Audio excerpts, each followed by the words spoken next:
بسم الله الرحمن الرحيم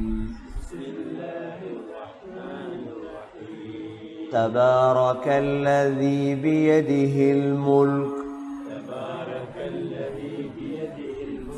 وهو على كل شيء قدير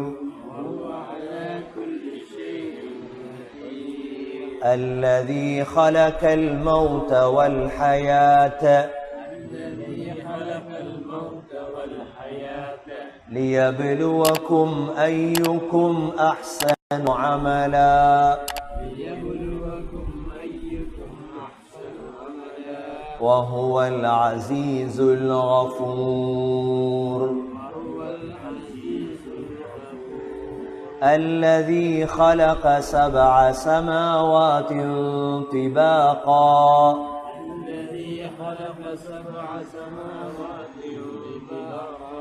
ما ترى في خلق الرحمن من تفاؤت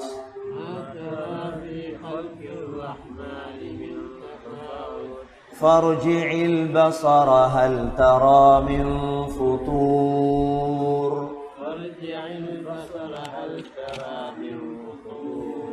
சூரத்துல் முல்க்.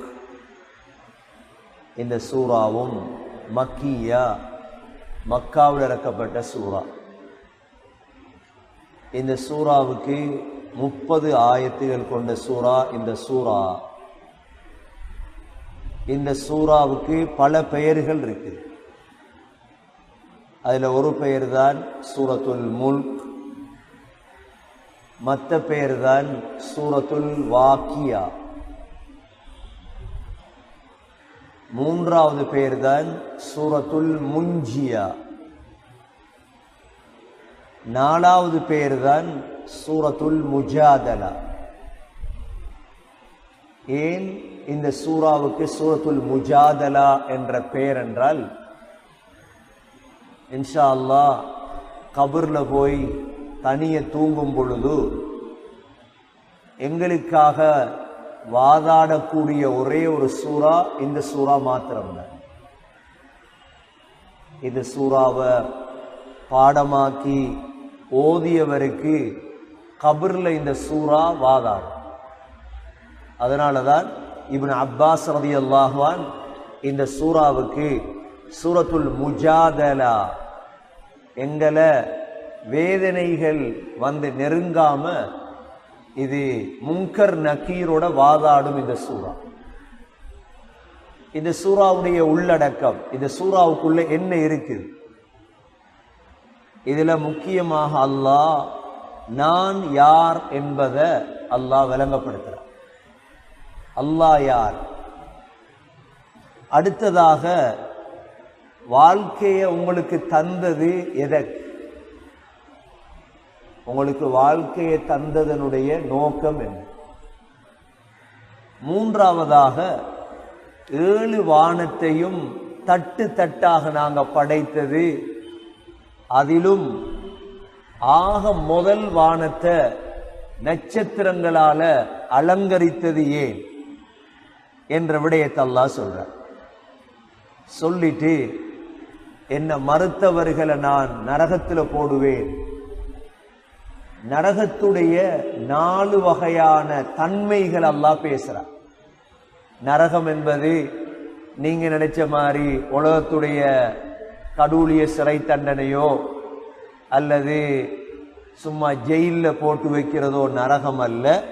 நரகத்தை விளங்கி கொள்ளுவீங்க அப்படின்ட்டு அதற்கு பிறகு அல்லாஹ்வை பயந்த மூமீன்களுக்கு இருக்கும் சொர்க்கத்தை பத்தி அல்லாஹ் பேசுறான்.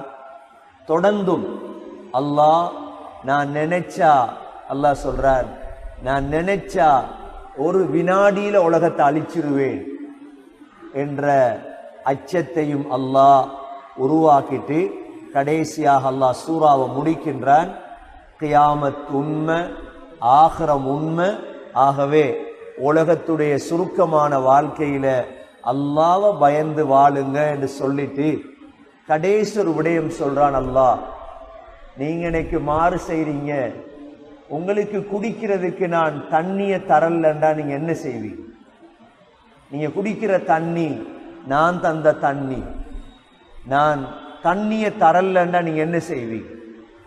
இந்த ஆயத் இறங்கினதோட ஒரு காஃபிர் சொன்னானாம், நாங்க மண்வட்டியால தோண்டி தோண்டி தண்ணி எடுப்போம் அப்படின்னு. உடனே அல்லாஹ் என்ன செஞ்சான்? அவன் கண்ணில் இருந்த தண்ணி அப்படியே உறிஞ்சு எடுத்துட்டான். உடனே கண் பார்வை போயிடுச்சு. இப்படிப்பட்ட முக்கியமான சூறா தான் இந்த சூரத்துல் முல்க். தபாரக்கல்லதி, சின்ன பிள்ளையிலிருந்தே நாம் எல்லாம் அறிஞ்ச ஒரு சூறா, வீடுகளில் ஓதப்படக்கூடிய சூறா. இந்த சூறாவுடைய சிறப்பு அபூ ஹுரைரா ரலியல்லாஹு அன்ஹு அறிவிக்கிறார்கள். அஹ்மத்ல வரக்கூடிய ஹதீஸ், நபி ஸல்லல்லாஹு அலைஹி வஸல்லம் சொன்னார்கள், குர்ஆனிலே 30 ஆயத்துகளை கொண்ட ஒரு சூறா இருக்கிறது, அது ஓதக்கூடியவருக்கு சிபாரிசு செய்யும். அதுதான் தபாரக்கல்லதி பியதிஹில் முல்க். இதை நாங்க பாடமாக்கி வச்சுக்கொள்ளும். பாடமாக்கி போகொல வரக்கொல மக்ரிப தொழுதுட்டு வீட்டுக்கு போறதுக்கு இடையிலே ஓதி முடிச்சிடலாம். போகொலே ஓதிடலாம், பஸ்ல ஏறியே ஓதிடலாம். அவ்வளோ முக்கியமான ஒரு சூறாய், சாதாரணமானதல்ல. உலகத்துல வாழ்றோம் 60-70 வருஷம், ஆனா கபர்ல போய் படுக்கரிக்கிறோம் 1000-2000 வருஷம். கபர்ல நபி ஸல்லல்லாஹு அலைஹி வஸல்லம் உலகத்துல வாழ்ந்தது 63 வருடம். ஆனா இன்று கபருக்குள்ள எத்தனை வருஷம்? மௌத்தாகி 1400 வருடம் ரசூலுல்லாஹ் கபருக்குள். ஆதம் அலைஹிஸ்ஸலாம் உலகத்துல வாழ்ந்தது 1000 வருடம், கபருக்குள்ள 5000 வருடமா கபருக்குள். யாரும் வரமாட்டார். மனிதனை பத்தி விளங்கணும். அல்லாஹ் குர்ஆன்ல பல இடங்கள்ல மனிதனை பத்தி பேசியிருக்கிறார். மனிதன் யார்? அல்லாஹ் ஒரு இடத்துல சொல்றான், இன்னல் இன்சான லிரப்பிஹி லகனூத். மனிதன் நன்றி கெட்டவர். மனிதன் யாரு? மனிதனுக்குள்ளதான் நம்முடைய பிள்ளைகள், மனைவி, சொந்த பந்த, கூட்டாளி எல்லாம். கபருக்கு கொண்டு போய் அடக்கும் வரைக்கும் தான் கூட்டாளி, அதுக்கு பிறகு முடிஞ்சு. நாங்க தான் எங்களோட வாழ்க்கையை பார்ப்போம்.